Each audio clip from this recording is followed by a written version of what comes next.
Hello friends, knowledge tutorial history GS class में आपका स्वागत है। पिछली वीडियो में हमने पाषाण काल, स्टोन एज के प्रथम भाग पूरा पाषाण काल, जिसका समय 25 लाख से 10,000 ईस्वी पूर्व है, इसका पूरा अध्ययन किया था। आज पाषाण काल के दूसरे भाग मध्य पाषाण काल, जिसे मेसोलिथिक एज के नाम से जाना जाता है और जिसका समय 9,000 से 4,000 ईस्वी पूर्व है, उसका संपूर्ण अध्ययन करेंगे। तो आइए हम लोग मध्य पाषाण काल के बारे में पूरी जानकारी हासिल करते हैं। मध्य पाषाण काल की सर्वाधिक महत्वपूर्ण उपलब्धि मनुष्य आखेटक से पशुपालक बन गए थे। इससे पहले हम लोग जानते हैं कि पूरा पाषाण काल में लोग आखेटक एवं खाद्य संग्राहक थे, यानी वे शिकार भी करते थे और जो खाद्य सामग्री होती थी उन सभी सामग्रियों को वो जमा करके अपना जीवन यापन करते थे। लेकिन मध्य पाषाण काल आते आते मनुष्य ने खाद्य सामग्री को जमा करने के साथ साथ पशुपालन करना शुरू कर दिया था। हम सभी जानते हैं कि पूरा पाषाण काल का अंतिम समय हिमयुग था और मध्य पाषाण काल आते आते हिमयुग का अंत हो गया था, जिस कारण जलवायु गर्म और शुष्क हो गई थी। जलवायु परिवर्तन होने के कारण तरह तरह के पेड़ पौधे और जीव जंतुओं का भी उत्पन्न होना शुरू हो गया था, जिसमें छोटे छोटे जीव जंतु पनपने लगे थे। छोटे छोटे जीव जंतु उत्पन्न होने के कारण उनको मारने के लिए, उनका शिकार करने के लिए छोटे औजारों की आवश्यकता पड़ने लगी। इसलिए सूक्ष्म औजार बनने लगे, जिस कारण इसे सूक्ष्म पाषाण काल या लघु पाषाण काल यानी माइक्रोलिथिक एज के नाम से भी जाना जाता है।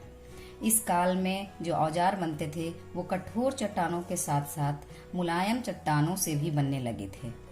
ये मुलायम चट्टान और कठोर चट्टान क्वार्टजाइट, चर्ट, जस्पर, फ्लिंट, स्फटिक, कैल्सिडोनी, आग्रेट, कार्नेलियन आदि होते थे। इस काल में जो औजार होते थे उनका चित्र इस प्रकार है। ये 1 सेंटीमीटर छोटे तथा लंबे 8 सेंटीमीटर तक होते थे। ये नुकीले होते थे, काफी सूक्ष्म भी होने लगे थे। पहले बड़े बड़े औजार बनते थे, लेकिन मध्य पाषाण आते आते इनके औजार काफी तीक्ष्ण और काफी जो है सो ये धारदार होने लगे थे, चमकीले भी होने लगे थे, ताकि वो छोटे छोटे जीव जंतुओं का भी शिकार कर सके। प्रमुख औजार मध्य पाषाण काल के तक्षनी, खुरचनी, भेदनी एवं गड़ासा भी इस काल का सबसे प्रमुख औजार था। छोटे छोटे जानवरों का शिकार करने के लिए सूक्ष्म औजारों का प्रयोग इसी काल से शुरू होने लगा था। लोग मछलियां पकड़ने लगे एवं पशु पक्षियों के शिकार करने की तकनीक में काफी परिवर्तन आया था। मध्य प्रदेश के आदमगढ़ तथा राजस्थान के बागौर से इस काल में पशुपालन का सबसे प्राचीनतम साक्ष्य मिला है। इसका जो समय है वो 5,000 ईस्वी पूर्व माना जाता है। सबसे पहले तीर कमान का विकास मध्य पाषाण काल में ही हुआ है। तीर कमान, जिसके द्वारा छोटे छोटे जानवरों का शिकार किया जाता था, साथ ही मछलियों का भी शिकार किया जाता था। फ्रेंड्स, अब हम लोग मध्य पाषाण काल की कुछ प्रमुख स्थल और उनकी क्या क्या विशेषताएं हैं इसके बारे में जानते हैं। मध्य पाषाण काल में जो जगह पाए गए हैं उनमें क्या क्या साक्ष्य मिले हैं, इस टॉपिक में उसके बारे में हम लोग जानते हैं। मध्य पाषाण काल के जो स्थल हैं वो राजस्थान, दक्षिणी उत्तर प्रदेश, मध्य व पूर्वी भारत तथा दक्षिणी भारत में कृष्णा नदी से दक्षिण तक पाए जाते हैं। कुछ अन्य प्रमुख स्थल जो हैं वो पश्चिम बंगाल में वीरभानपुर, गुजरात में लगनाज, तमिलनाडु में टेरी समूह, मध्य प्रदेश में आदमगढ़ तथा राजस्थान में बागौड़। गंगाद्रोणी क्षेत्र में सराय नहराय एवं महादहा ये प्रमुख स्थल हैं। सराय नहराय, अब हम एक एक करके सभी स्थलों की विशेषताओं के बारे में जानते हैं, कहाँ कौन कौन से साक्ष्य प्राप्त हुए हैं। सराय नहराय तथा महादहा भारत के सबसे प्राचीनतम मध्य पाषाण कालीन स्थल है। ये पहले ऐसे स्थल हैं जहां स्तंभ गर्त का साक्ष्य मिलता है। स्तंभ गर्त का मतलब ये होता है कि पिलर पर घर बनते थे। लोगों ने इस काल में रहने के लिए झोपड़ियों का निर्माण किया था। छोटे छोटे झोपड़ी बनाए जाते थे जिसमें लोग रहा करते थे। पूरा पाषाण काल में लोग शैलाश्रय में रहते थे, यानी गुफाओं में रहते थे। लेकिन जैसे जैसे मानव विकास करते गया वैसे उनके रहने का तरीका भी बदल गया। अब मध्य पाषाण काल आते आते ये लोग झोपड़ियों का निर्माण करने लगे थे।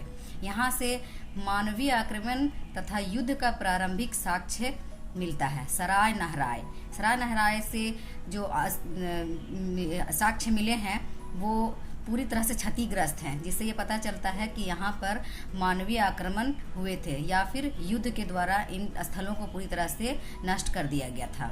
दूसरा, मध्य प्रदेश के आदमगढ़ एवं राजस्थान के बागौड़ से हमें पशुपालन का प्राचीनतम साक्ष्य मिलता है। सबसे पहले आदमगढ़ से ही कुत्ते का साक्ष्य प्राप्त हुआ है, जो कि 6000 ईस्वी पूर्व का है।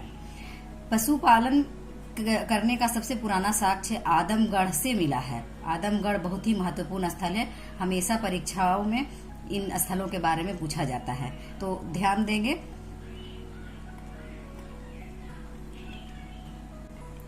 राजस्थान के बागौड़ से मकान बनाने का सबसे पुराना साक्ष्य मिला है। यहाँ के मकान लगभग 5500 ईस्वी पूर्व पुराने हैं, जहाँ ये देखा गया है कि फर्श के साथ मिट्टी की दीवार खड़ी करने का प्रयास किया गया था। अर्थात सर्वप्रथम मकान बनाने का जो साक्ष्य प्राप्त हुआ है वो राजस्थान के बागौड़ से प्राप्त हुआ है। गुजरात में लंघनाज और उत्तर प्रदेश स्थित सराय नहराय एवं महदहा, इन जगहों से गर्त चूल्हे का साक्ष्य मिला है। गर्त चूल्हे यानी जमीन में चूल्हे बनाए जाते थे, जिसमें पशुओं की जली हुई हड्डियां प्राप्त हुई हैं। अर्थात इस समय आग का प्रयोग शुरू हो गया था। आग के बारे में तो हम लोग जानते हैं कि पूरा पाषाण काल में ही मानवों को आग का ज्ञान हो गया था। 2 पत्थरों के रगड़ने से आग का उत्पन्न होना, इसका ज्ञान पूरा पाषाण काल में ही हो गया था। लेकिन पूरी तरह से आग का प्रयोग महापाषाण काल में होने लगा था। यहाँ पर चूल्हों से ये पता चलता है कि लोग भोजन पकाकर खाना शुरू कर दिए थे। अर्थात 9000 से 4800 ईस्वी पूर्व के दौरान लोगों में भोजन को पकाकर खाने की कला शुरू कर दिए थे। सराय नहराय से एक ही क्रम में 8 गर्त चूल्हे प्राप्त हुए हैं। एक ही क्रम में 8 गर्त चूल्हे प्राप्त होने का ये संकेत है कि उस समय संयुक्त परिवार होता था। लोग एक साथ रहते थे, सामूहिक रूप से जीवन व्यतीत करते थे। सबसे महत्वपूर्ण भाग समाधान। सबसे पहला साक्ष्य समाधान या दाह संस्कार की प्रक्रिया का इसी काल में आरंभ हुआ है। अर्थात मध्य पाषाण काल में लोगों का दाह संस्कार किया जाने लगा था। ये दाह संस्कार किस विधि से होता था, समाधान की क्या विधि थी, इसका कोई प्रमाण नहीं है। लंघनाज, सराय नहराय, महदहा एवं लखेड़िया से एकल एवं सामूहिक तथा युगल समाधान का साक्ष्य प्राप्त हुआ है। कई जगह ऐसे हैं जहां से ये पता चलता है कि एक साथ 4 शवों को जलाया गया था। सांभर झील के क्षेत्र, लेखवा, खैरवा, गोविंदगढ़, इन जगहों से मानव के द्वारा वृक्षारोपण का प्राचीनतम साक्ष्य मिला है। अर्थात सांभर झील के आसपास के जो क्षेत्र थे, उन क्षेत्रों में मनुष्यों ने पेड़ पौधे लगाना शुरू कर दिया था, जिसका समय लगभग 7000 से 6000 ईस्वी पूर्व माना गया है।